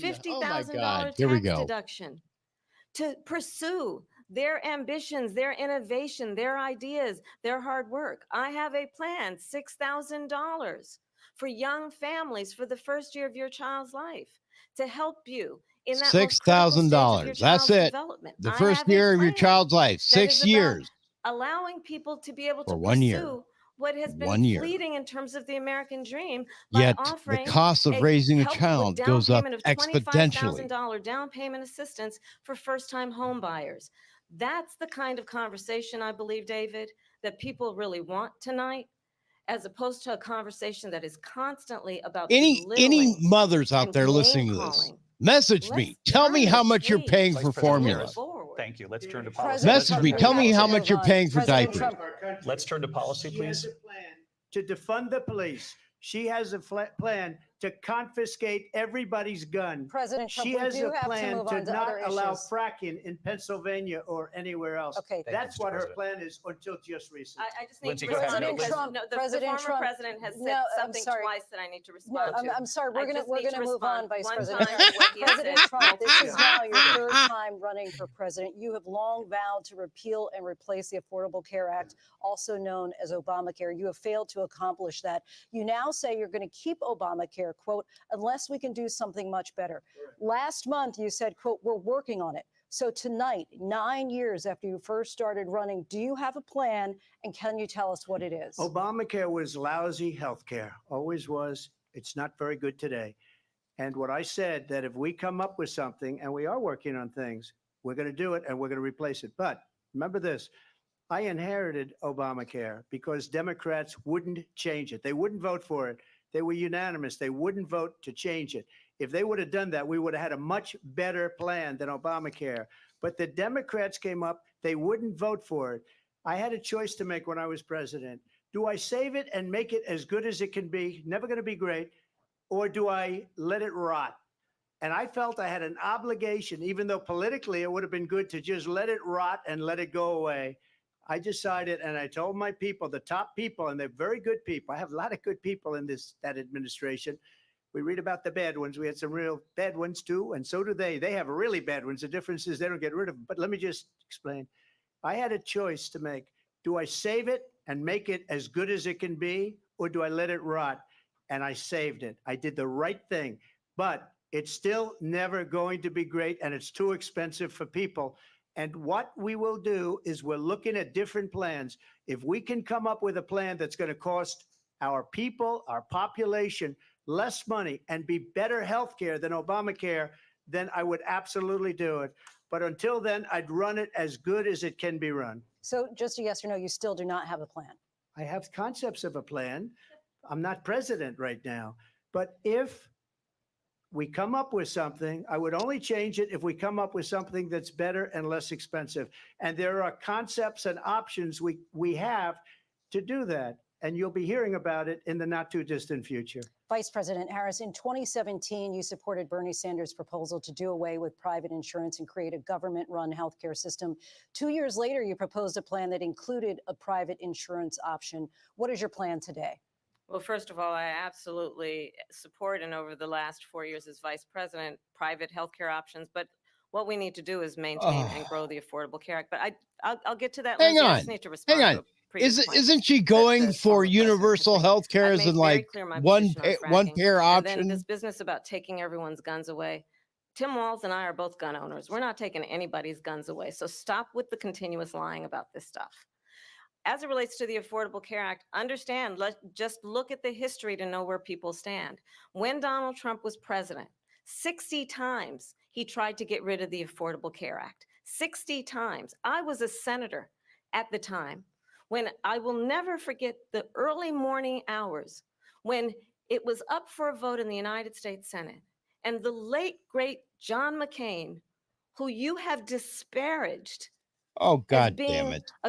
You don't like him, you said at the time, because he got caught. He was an American hero. The late, great John McCain, I will never forget that night, walked onto the Senate floor and said, no, you don't. No, you don't. No, you don't get rid of the Affordable Care Act. You have no plan. And what the Affordable Care Act has done is eliminate the ability of insurance companies to deny people with pre-existing conditions. I don't have to tell the people watching tonight, you remember what that was like? Remember when an insurance company could deny if a child had asthma, if someone was a breast cancer survivor, if a grandparent had diabetes? And thankfully, as I've been vice president and we over the last 4 years have strengthened the Affordable Care Act, we have allowed for the first time Medicare to negotiate drug prices on behalf of you, the American people. Donald Trump said he was going to allow Medicare to negotiate drug prices. He never did. We did. And now we have capped the cost of insulin at $35 a month. Since I've been vice president, we have capped the cost of prescription medication for seniors at $2,000 a year. And when I am president, we will do that for all people, understanding that the value I bring to this is that access to health care should be a right and not just a privilege of those who can afford it. Oh, good and Lord. The plan has to be to strengthen the Affordable Care Act, not get rid of it. Vice Past President prologue Harris, in thank terms you. of where Donald Trump stands on that. I want to move to an issue that's important for a She lot made of a mistake. At number one, John McCain fought Obamacare for 10 years. But it wasn't only him. It were all of the Democrats that kept it going. And you know what? We can do much better than Obamacare, much less money. But she won't improve private insurance for people, private medical insurance. That's another thing she doesn't want to get. President People Trump- are paying privately for insurance that have worked hard and made money, and they want to have private. She wants everybody to be on government insurance where you wait 6 months for an operation that you need immediately. President Trump, thank you. We have another issue that we'd like to get to that's important for a number of Americans, in particular younger voters, and that's climate change. Oh, President good Trump, Lord. with Here we regard to go. the environment, you say that we have to have clean air and clean water.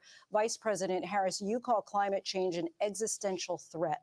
The question to you both tonight is, what would you do to fight climate change? And Vice President Harris, we'll start with you. 1 minute for you each. Well, the former president had said the climate change is a hoax.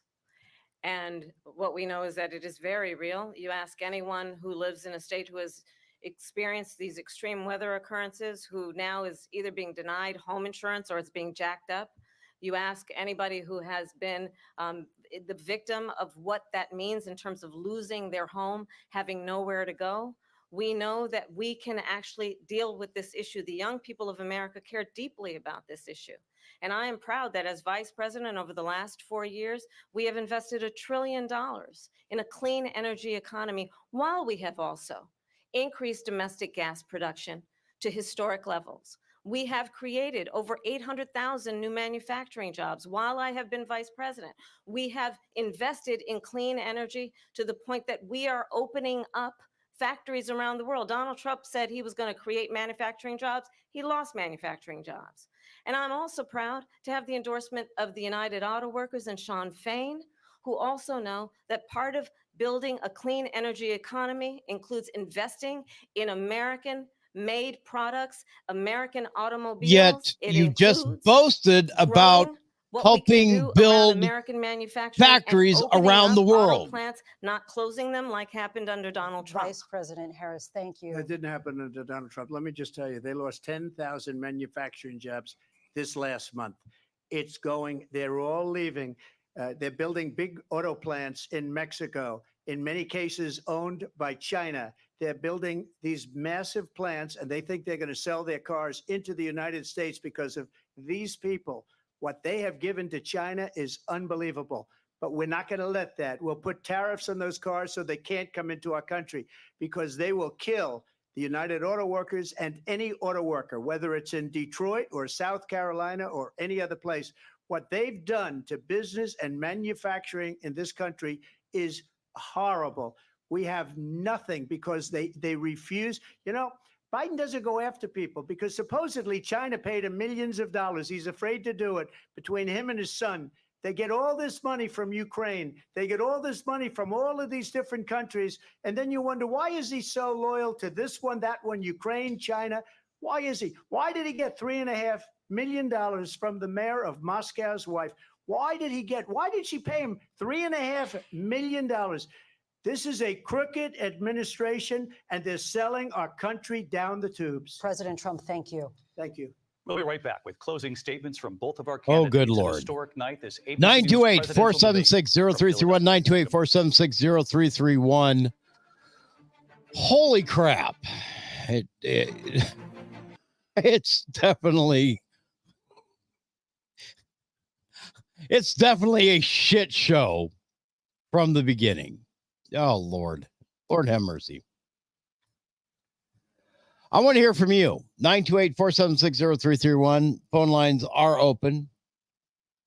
You want to join in the show, you can as well.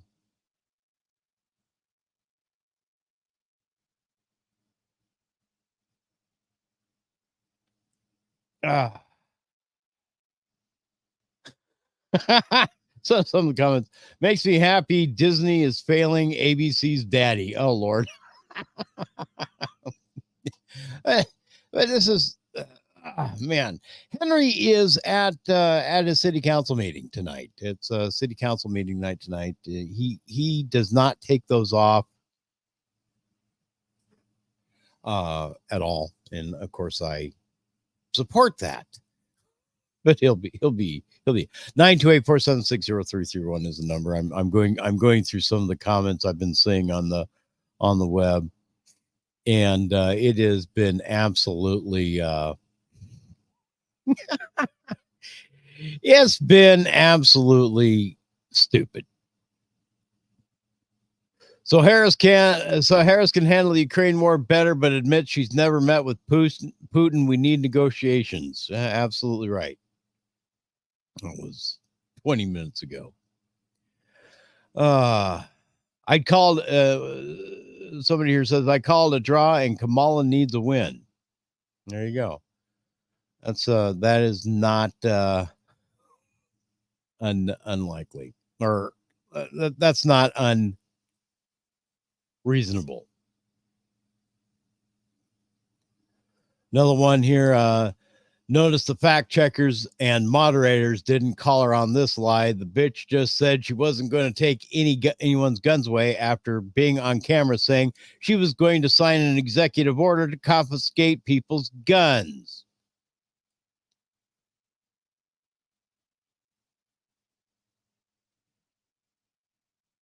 Why is it? Why in God's name is it that why are we even having this? Honestly.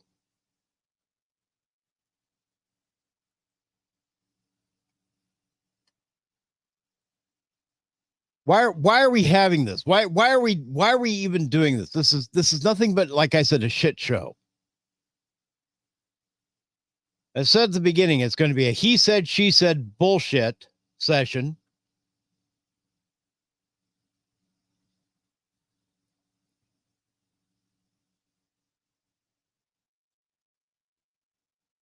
And we haven't gotten away from that.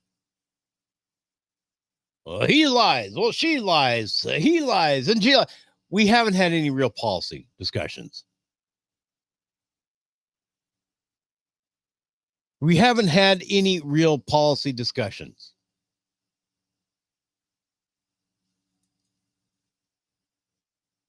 And frankly, until we do, I don't think we're going to see any real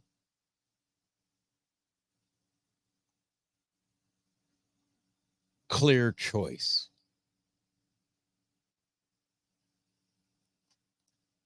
Nine 476 is the number. I want to hear from you. I want to hear from you. I want to hear what you have to say. Because, like I said, this is all nonsense. Not sure when we're coming back alive here. But it's going to be closing statements and then it'll be the end.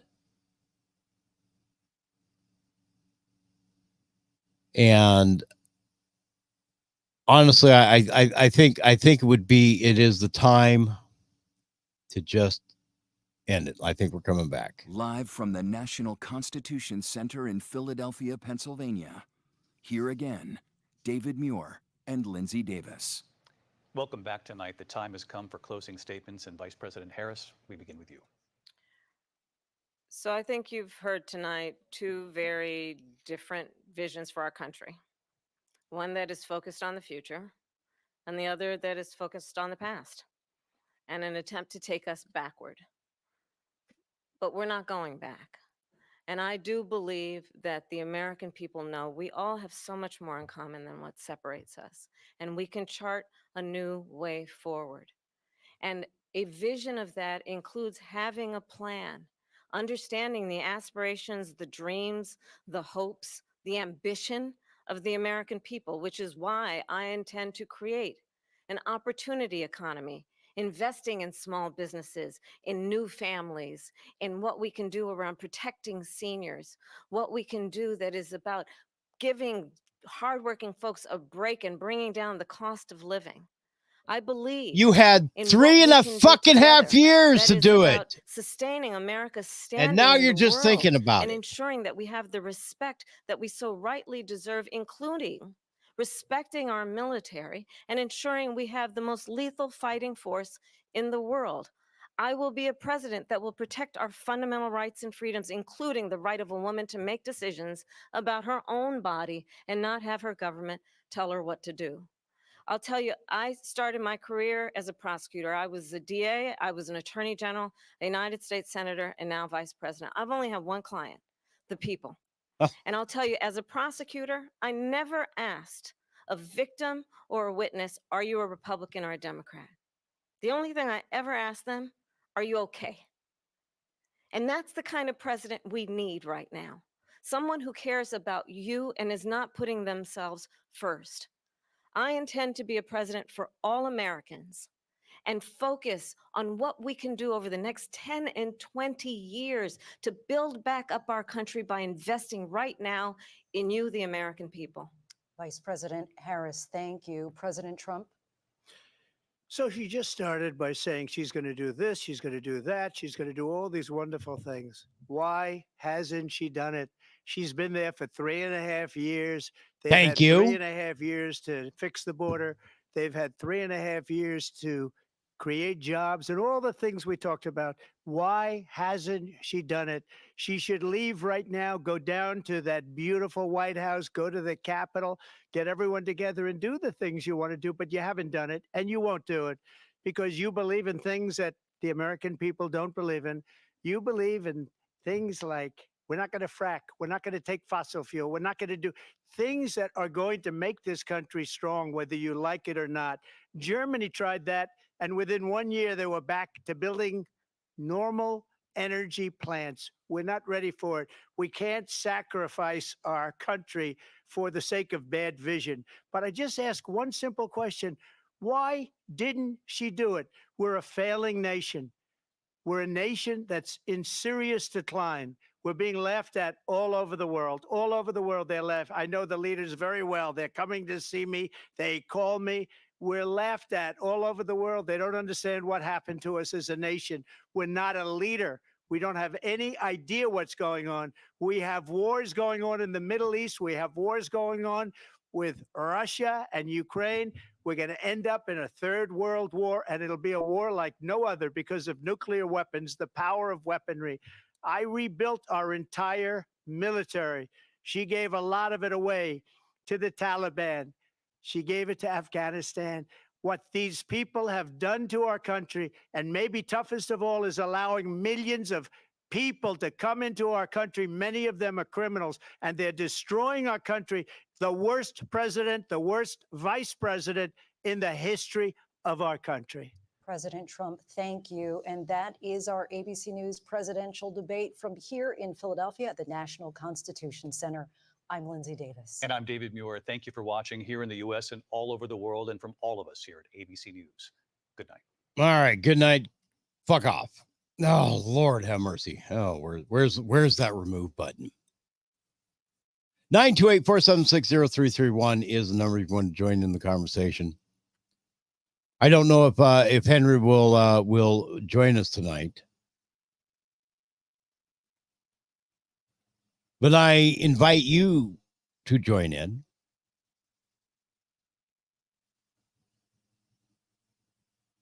What did you think?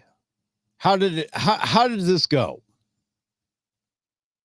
Was it only a he said, she said thing, or was it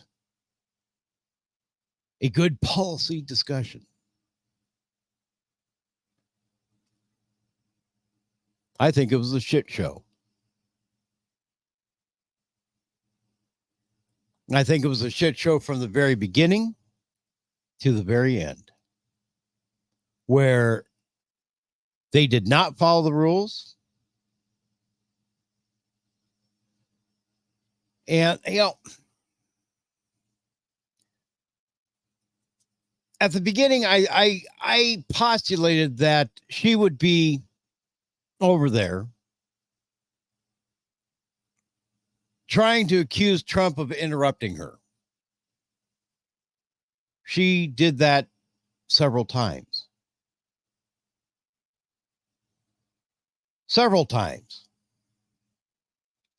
Knowing full well that her microphone was off and she needed to remain quiet until it was her turn. Yes, both candidates were able to speak in turn.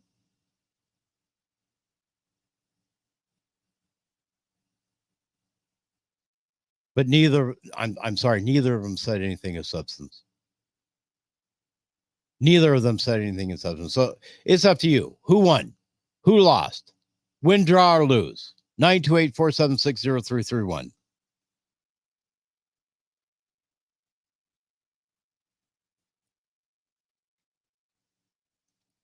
I'm sure the internet pundits are going absolutely batshit crazy right about now.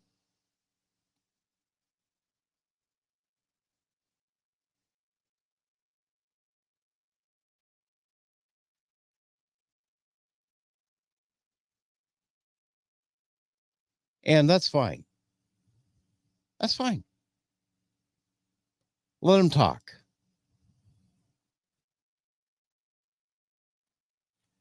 What pissed me off tonight more than anything else was when Kamala Harris told the absolute fucking lie. Once again, she told this.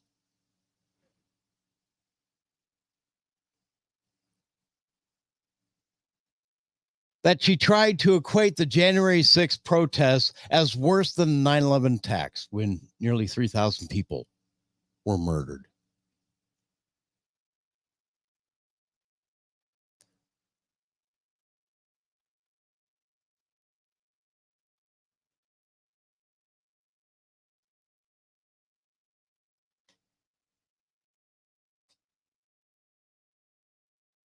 Let's go back to that point right now. Donald Trump left us the worst attack on our democracy since the Civil War. And what Donald Trump left us the worst attack on our democracy since the Civil War. Bullshit. Absolute fucking narcissistic bullshit. 928-476-0331.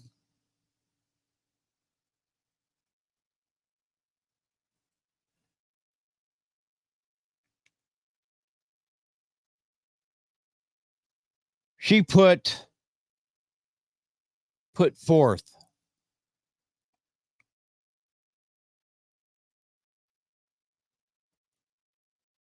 proposals tonight that aren't really proposals. They were campaign promises promised by, I still think she called him Biden. I'll have to go back and look.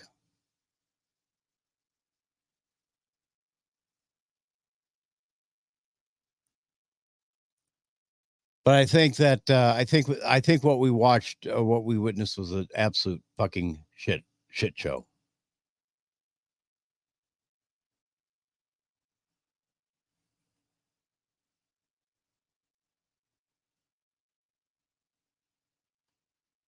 So,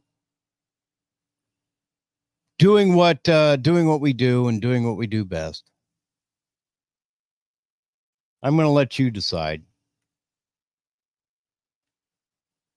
You heard it here. You saw it. You experienced it. And I'm not going to interpret. I'm not going to try to interpret what they meant. I'm not going to spin it.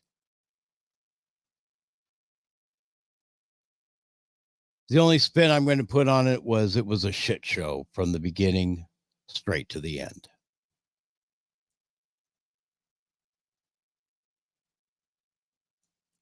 Do me a favor, would you? Come November, go out and vote. I don't care. I don't give a fuck who you vote for.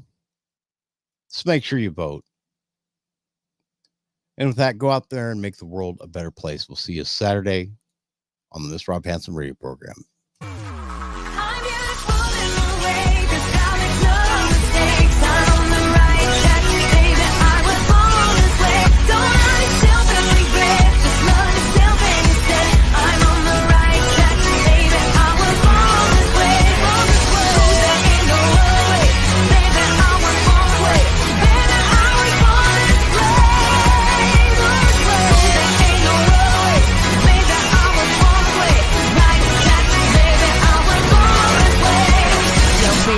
Just be a queen. Don't be a drag, just be a queen. Don't be a drag, just be a queen. Avast ye scallywags is another pirate production.